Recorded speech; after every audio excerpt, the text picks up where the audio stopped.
August 15 weekend లో audience ముందుకు చాలా సినిమాలే వచ్చాయి. వాటిలో తక్కువ మందికి తెలిసిన ఆయ్ అనే చిన్న సినిమా కూడా ఉంది. ఆగస్టు 15 ముందు రిలీజ్ ను అనౌన్స్ చేసిన సినిమాలలో ఈ సినిమా ఒకటి కాగా ఇతర బిగ్ మూవీస్ లో రిలీజ్ ను కన్ఫర్మ్ చేసుకోవడంతో ఈ సినిమా పోస్ట్ పోన్ చేసుకుంటుంది అనుకున్న పోటీలో ధైర్యంగా అదే రోజున ఇతర సినిమాలు రిలీజ్ అయినా కూడా కాన్ఫిడెన్స్ గా ఈ సినిమాను రిలీజ్ చేస్తున్నామని మేకర్స్ అనౌన్స్ చేశారు. ఇది కాన్ఫిడెన్సా ఓవర్ కాన్ఫిడెన్సా అని అందరూ అనుకుంటూ ఉన్న సమయంలో ఆడియన్స్ ముందుకు వచ్చిన ఈ సినిమా ఓవరాల్ గా చూసిన తర్వాత మాత్రం సినిమా మీద ఉన్న నమ్మకం మేకర్స్ కి ఏ రేంజ్ లో ఉందో సినిమా చూసాక అర్థమైందని చెప్పాలి.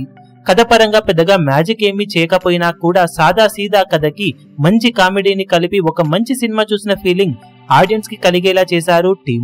ముందుగా కథ పాయింట్ కు వస్తే సాఫ్ట్వేర్ ఇంజనీర్ అయిన హీరో కరోనా టైంలో వర్క్ ఫ్రం హోమ్ చేయడానికి ఊరికి తిరిగి వస్తాడు. తన చిన్ననాటి ఫ్రెండ్స్ తో కాలక్షేపం చేస్తూ తన వర్క్ చేసుకుంటూ ఉన్న టైంలో హీరోయిన్ తో లవ్ లో పడతాడు హీరో. ముందు ఓకే చెప్పిన తర్వాత వేరే అబ్బాయితో పెళ్లికి హీరోయిన్ సిద్ధమవుతుంది. ఆ తర్వాత కథ ఏమైంది అనేది సినిమా చూసి తెలుసుకోవాల్సిందే. చాలా నార్మల్ పాయింట్ తో తెరకెక్కిన ఆయ్ మూవీ కథ పరంగా వీక్ అయినా కూడా కథనం పరంగా చెప్పాలి అంటే 100కు 90% సీన్స్ కామెడీతో నింపేశారు టీం. హీరో అండ్ ఫ్రెండ్స్ అందరూ నవ్వించడమే పనిగా పెట్టుకోవడంతో ఎక్కడా కూడా బోర్ కొట్టకుండా సాగిన సినిమా చివరి 15-20 నిమిషాలు మాత్రం కొంచెం సీరియస్ టర్న్ తీసుకుంటుంది. కానీ ఓవరాల్ గా మూవీ మాత్రం కామెడీతో దుమ్ము దులిపేశారని చెప్పవచ్చు. హీరోగా నార్నే నితిన్ రెండో సినిమాతో పర్వాలేదు అనిపించగా నటన పరంగా కూడా ఆకట్టుకున్నాడు. కానీ హీరోని మించి రాజ్ కుమార్ కసిరెడ్డి చేసిన కామెడీ జనాలను ఓ రేంజ్ లో ఆకట్టుకుంటుంది. అది సినిమా చూస్తే మీకే తెలుస్తుంది. హీరోయిన్ కూడా బాగా మెప్పించగా మిగిలిన యాక్టర్స్ కూడా ఆకట్టుకున్నారు.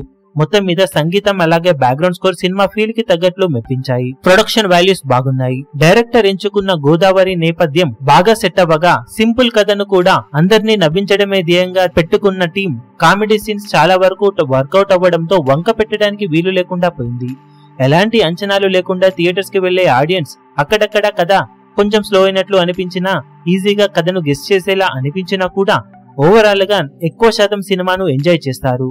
అవలీలగా ఈ వీకెండ్ లో వచ్చిన తెలుగు మూవీస్ అన్నింటిలోకి బెటర్ కంటెంట్ అలాగే ఆడియన్స్ మెచ్చే కామెడీ సీన్స్ తో వచ్చిన సినిమా అని చెప్పవచ్చు ఆయ్ మూవీని. ఓవరాల్ గా సినిమాకు మేమిస్తున్న rating 2.75 stars out of 5 stars. కొంచెం టైట్ స్క్రీన్ ప్లే ఉంటే ఈజీగా 3 రేటింగ్ స్టార్ ఇచ్చే రేంజ్ సినిమా ఇది. ఓవరాల్ గా సినిమా అయితే బాగుందని చెప్పవచ్చు. మీరు సినిమా చూసినట్లయితే మీకు సినిమా ఎలా అనిపించిందో కింద కమెంట్ సెక్షన్ లో చెప్పండి. ఈ వీడియో మీకు నచ్చినట్లయితే లైక్ చేయండి, షేర్ చేయండి, ఛానల్ ను సబ్స్క్రైబ్ చేయడం మాత్రం మరవకండి. ఏ చిన్న అప్డేట్ ను మిస్ అవ్వకూడదు అనుకుంటే బెల్ ఐకాన్ ను ప్రెస్ చేయండి.